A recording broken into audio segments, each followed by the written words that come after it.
अस्सलाम वालेकुम YouTube family, how are you? I hope you are fine by the grace of almighty Allah. मैं हूं doctor Rukhsana और आज हम बात करेंगे लो स्पर्म काउंट के हवाले से। ये बहुत ही इंपॉर्टेंट टॉपिक है जिसके ऊपर बात करना मैं ज़रूरी समझती हूँ, क्योंकि जब भी हमारे पास कोई मैरिड कपल आता है इनफर्टिलिटी के लिए, यानी हस्बैंड वाइफ जब आते हैं तो उनका जो प्रॉब्लम होता है बांझपन का, तो उसके लिए सबसे पहले हम देखते हैं कि मेल और फीमेल के कुछ टेस्ट होते हैं ज़रूरी। क्योंकि अगर तो वो अर्ली टाइम चल रहा है उनका, तो उसमें तो हम उनको कह देते हैं कि आप थोड़ा टाइम लेंगे, ऑलमोस्ट 1 से 1.5 साल जो है उनको वेट करने के लिए बोलते हैं। उसके बाद हम उनके कुछ टेस्ट होते हैं जो करवाते हैं, जिसमें फ़ीमेल का अल्ट्रासाउंड होता है पूरा कंप्लीट उसका एब्डोमेन का, जिसमें हम रिप्रोडक्टिव सिस्टम जो है उसको देखते हैं। इसके अलावा कुछ उसके हार्मोनल टेस्ट होते हैं, FSH होता है, LH होता है, और भी PCOS के हवाले से कुछ टेस्ट होते हैं जो कि हम करवा कर देखते हैं। और जब बात करते हैं मेल की, यानी हस्बैंड की, तो उसका एक टेस्ट होता है जिसको हम सीमन एनालिसिस कहते हैं। सीमन एनालिसिस में हम ये देखते हैं कि उसका जो स्पर्म काउंट है वो कैसा है। क्योंकि अगर स्पर्म काउंट ही बेहतर नहीं है तो ऐसी सूरत में जो है वो फिर आगे चल के उनके लिए मसाइल बढ़ते हैं बजाय कम होने के। चाहे वो जितना भी टाइम गुजार लें, जितनी अच्छी भी मेडिसिन वगैरह ले लें, उससे फ़र्क नहीं पड़ता अगर उनका स्पर्म काउंट बेहतर नहीं है। तो उसके लिए ये होता है कि हम कुछ मेडिकेशन की तरफ जाने से पहले कुछ उनको प्रेफर करते हैं या प्रिस्क्राइब करते हैं कि आप कुछ जो है फूड या खुराक ऐसी अपनी इम्प्रूवमेंट करें उसमें, लाइफस्टाइल के साथ साथ, यानी अपनी ओबेसिटी वगैरह को कम करें। और जो आपकी बैड हैबिट्स है जैसे अल्कोहल के लेना या शराब वगैरह, इन चीज़ों से भी उनको मना करते करते हैं। इसके अलावा उनको जो फूड जो होता है, खुराक जो होती है, वो कहा जाता है कि आप कुछ चीज़ें ऐसी हैं जिनको आप अपनी डेली रूटीन में रखेंगे तो उससे आपका जो लो स्पर्म काउंट है वो ऑटोमेटिकली जो है वो बेहतर हो जाएगा, बजाय इसके कि आप सबसे पहले मेडिसिन की तरफ जाएं। अगर बात की जाए इसके नॉर्मल काउंट लेवल की, यानी आपका जो नॉर्मल सीमन में जो स्पर्म काउंट लेवल आता है वो होता है 15 मिलियन से लेकर 200 मिलियन पर मिलीमीटर। अब अब जब तक बात करते हैं हम इसकी स्पर्म काउंट के हवाले से, तो स्पर्म काउंट के साथ साथ हम एक दो चीज़ें और भी इस टेस्ट में देखते हैं जिसको हम कहते हैं मोटेलिटी वगैरह, या उसमें पस सेल्स तो नहीं आ रहे। मोटेलिटी मींस के स्पर्म जो है हो तो पैदा तो हो रहे हैं, लेकिन वो उनके अंदर इतनी एबिलिटी नहीं है, इतनी उनकी मूवमेंट नहीं है अच्छी कि वो आगे चल के सर्विक्स को क्रॉस करते हुए जो है आगे जो है अंडा जो है उसके साथ जो है एक बच्चे को फॉर्म कर सकें।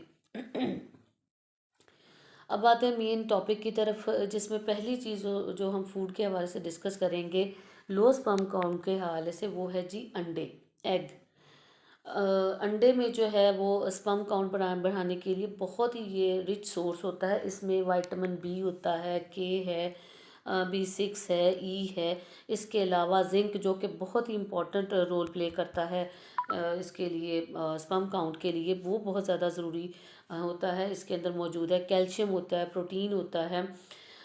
ये तमाम चीज़ें जो है ना सिर्फ ये कि स्पर्म की हेल्थ को बेहतर करती हैं, बल्कि उसकी मोटेलिटी को भी, यानी कि उसकी हरकत को भी तेज़ करती हैं। इसके अलावा अंडे में फ्री रेडिकल्स को ख़त्म करने की भी एबिलिटी होती है। और एक अंडा जो होता है उसमें 6 ग्राम जो है आपको प्रोटीन मिल जाती है। तो इसका इस्तेमाल जो है वो ज़्यादा से ज़्यादा जो है वो लो स्पर्म काउंट के पेशेंट को करना चाहिए।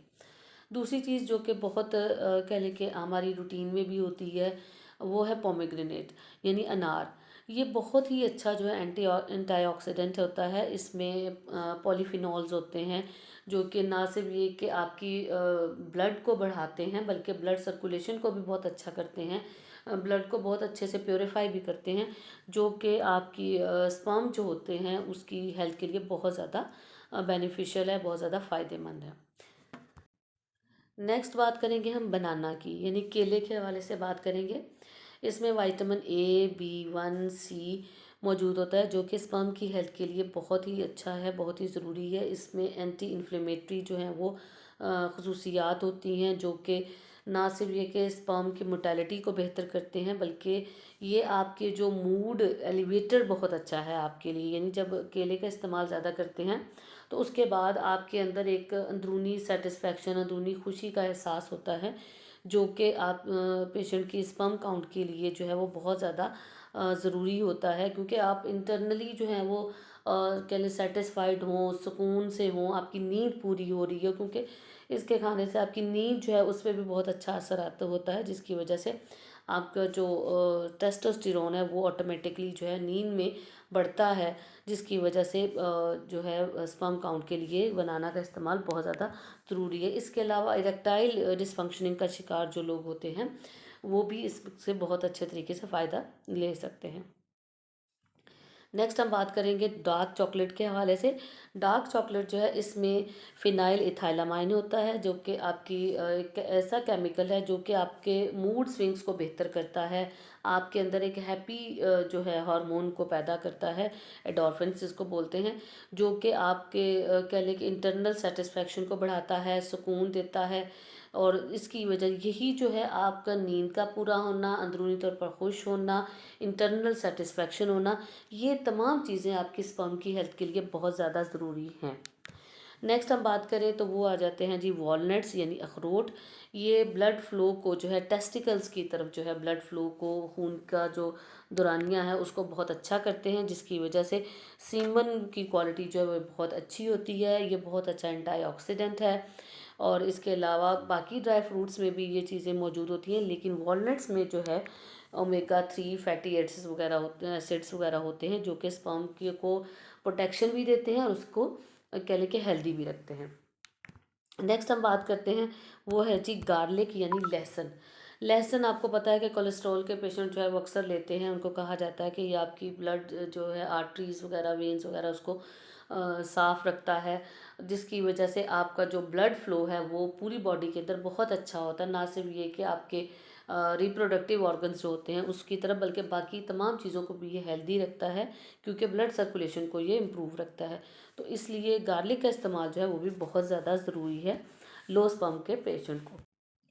नेक्स्ट बात करें तो वो है जिंक रिच फूड, यानी ऐसी खुराक जिसमें जिंक बहुत ज़्यादा मिकदार में पाया जाता है, जैसा कीवी हो गया, या कह लें कि बनाना हो गया, पिस्ता हो गया, कद्दू के बीज जो होते हैं जिसको पंपकिन सीड कहते हैं, ये भी बहुत ज़्यादा इसमें पाया जाता है। इसमें मैग्नीशियम भी होता है और ये बहुत ज़्यादा आपकी उसकी सीमन की हेल्थ के लिए बहुत ज़्यादा उसको बूस्ट करता है, बहुत ज़्यादा ज़रूरी है। इसके अलावा जिंक जो है ऑरेंज में पाया जाता है, यानी किन्नू या माल्टे वगैरह उसमें पाया जाता है, स्ट्रॉबेरीज़ में पाया जाता है, दालों में पाया जाता है। इसके अलावा खुबानी, खजूरें, dry fruits, red meat, fish, इन तमाम चीज़ों में ज़िंक बहुत ज़्यादा मिकदार में पाया जाता है, और ये ज़िंक बहुत ज़्यादा इम्पॉर्टेंट है किसी भी लो स्पर्म काउंट की पेशेंट के लिए, उसकी हेल्थ के लिए बहुत ज़्यादा ये ज़रूरी है, इसलिए कि ये टेस्टोस्टेरोन को इम्प्रूव करता है, और टेस्टोस्टेरोन जब इम्प्रूव होता है तो जो स्पर्म है उसकी क्वालिटी ऑटोमेटिकली बेहतर होती है। नेक्स्ट बात करें तो वो है जी सब्ज़ पत्तों वाली सब्जियां, जैसे पालक हो गया, सलाद हो गया, साग हो गया, इस तरह की तमाम चीज़ें जो कि ग्रीन वेजीज जिसको हम बोलते हैं। इसके अलावा और भी तमाम वेजिटेबल, जैसे कह लें कि शिमला मिर्च हो गई, बाकी भी तमाम सब्जियां आप अगर डेली रूटीन में आप अच्छे तरीके से यूज़ कर रहे हैं तो उसमें इनमें फोलेट बहुत ज़्यादा मिकदार में होता है, पालक के अंदर ख़ास तौर पर, जो कि क्रोमोसोम्स को जो है उसकी एबनॉर्मेलिटी को कम करता है, और स्पर्म की हेल्थ के लिए बहुत ज़्यादा ये ज़रूरी होता है। इसके अलावा साग, सलाद के पत्ते, इन इन तमाम चीज़ों में भी ये मौजूद होता है, और ये स्पर्म की जो पेनिट्रेशन की पावर है, जो कि कह लें कि स्पर्म जो है अंडे के साथ उसका आपस में जो पेनिट्रेशन होती है उसके उसको ये बहुत अच्छे तरीके से बेहतर करता है, जो कि आगे चल के बांझपन में बहुत ज़्यादा इंपॉर्टेंट रोल प्ले करता है और बांझपन को दूर कर देता है। इनमें फाइबर होता है, आयरन है, मैग्नीशियम है, पोटेशियम है, कैल्शियम है, और फॉलिक एसिड, विटामिन सी, यानी रिच जो सोर्स है, जो कि आपके स्पर्म काउंट के लिए बहुत इंपॉर्टेंट रोल प्ले करता है। नेक्स्ट बात करते हैं हम खजूर के हवाले से। खजूर जो है एक मुकम्मल ग़िज़ा है, इसमें विटामिन्स वगैरह भी होते हैं, माइक्रो न्यूट्रिएंट्स भी होते हैं, और ना सिर्फ ये कि खजूर का इस्तेमाल जो है दूध के साथ आप करें, इसकी जो गुठली होती है वो भी बहुत कह लें कि हेल्पफुल होती है, बहुत ज़्यादा हेल्दी रखते हैं, हेल्थी होती है आपके लिए, स्पेशली हार्ट के पेशेंट के लिए बहुत अच्छी होती है। लास्ट पे हम डिस्कस करेंगे वो है जी हनी यानी शहद। शहद आपको पता है कि आपकी हेल्थ को इम्प्रूव करता है, आपके ब्लड को अच्छा रखता है, हार्ट की हेल्थ को अच्छा रखता है, आपको ओवरऑल जो है डिटॉक्सिफाई भी करता है। तो इसलिए हनी का इस्तेमाल जो है वो भी लो स्पर्म काउंट के पेशेंट के लिए बहुत ज़्यादा ज़रूरी है। लो स्पर्म काउंट जिन पेशेंट्स का होता है उनको अपनी लाइफस्टाइल को भी बेहतर रखना चाहिए, बुरी आदतों से दूर रहना चाहिए, हेल्दी लाइफस्टाइल जो है वो अपनाना चाहिए, डाइट के साथ साथ अपनी नेचर को भी बेहतर रखें। तो बहुत ज़्यादा चांसेस हैं कि आप बहुत जल्दी जो है इम्प्रूव कर जाएंगे। ये थी आज की कुछ इम्पॉर्टेंट इन्फॉर्मेशन जो कि मैंने आपके साथ शेयर की। अगर आपको मेरी ये इन्फॉर्मेशन अच्छी लगी है, मेरी एफ़र्ट अच्छी लगी है, तो प्लीज़ मेरी इस कोशिश को अपने फ्रेंड्स और फैमिली मेम्बर्स के साथ शेयर कीजिएगा, मेरे चैनल को सब्सक्राइब कीजिएगा। अल्लाह ताला आपके लिए और हमारे लिए आसानियाँ पैदा फरमाए। आमीन। अल्लाह हाफ़िज़।